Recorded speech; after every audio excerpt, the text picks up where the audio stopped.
आणि दिव्या कसं आहे, पैसे आजीच्या खोलीत सापडले ना, म्हणून तिने आजीचं नाव घेतलं एवढंच. काय काय चाललंय काय? आई बघ ना, हिचं वागणं बघ, आता जरा अति होतंय हा. आणि तुमचं वागणं खूप कौतुक करण्यासारखं आहे का कीर्तिताई?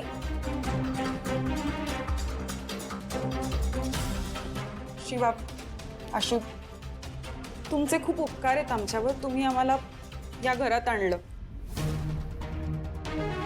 पण का? कशासाठी? हे सगळं सहन करण्यासाठी? दिव्या, शांत हो तू आधी. तुझी तब्येत नाजूक आहे माहितीये ना. हो, पण हे जे सगळं घडतंय ना सीताई, ह्याचा खूप त्रास होतोय. हा अपमान सहन होत नाही आता. शिवा, तू तर नेहमी आवाज उठवतेस ना, मग आज काय झालं? आजीसाठी काहीच बोलता येत नाहीये तुला? तू असं शांत राहून दाखवून दिलंस शिवा. तुझी काळजी, तुझं आमच्यासाठी प्रेम, सगळं ना ह्या महालात येऊन आटलंय. दिव्या, अगं आजीची तब्येत खराब आहे. आता तिची काळजी घेणं गरजेचं आहे की नाही? तू जरा थांब ना. काळजी? हे असले आरोप केल्यानंतर काळजी घेण्यात काय अर्थ आहे शिवा? दिव्या, म्हणजे तू चुकीचं बोलतेस असं मी नाही म्हणणार, पण आता डॉक्टरांनी आजीला काळजी घ्यायला सांगितलं. तब्येत बरी नाहीये. आपण सगळे हळू शांतपणे बोलूया ना हे सगळं. एक्झॅक्टली दिव्या, प्लीज तू थोडं शांत हो प्लीज. ठीक आहे, बसेन मी शांत.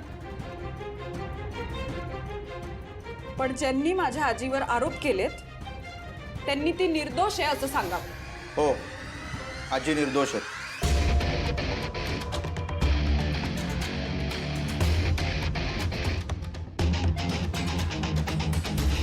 कीर्ती आणि उर्मिलाने आजींवर जो आरोप केला होता तो चुकीचा आहे.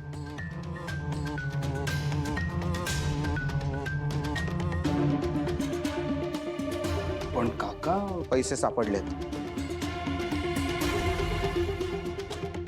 लॉकरमध्येच होते पैसे.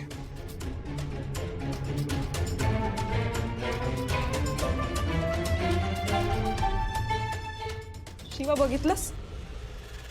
बोल आता.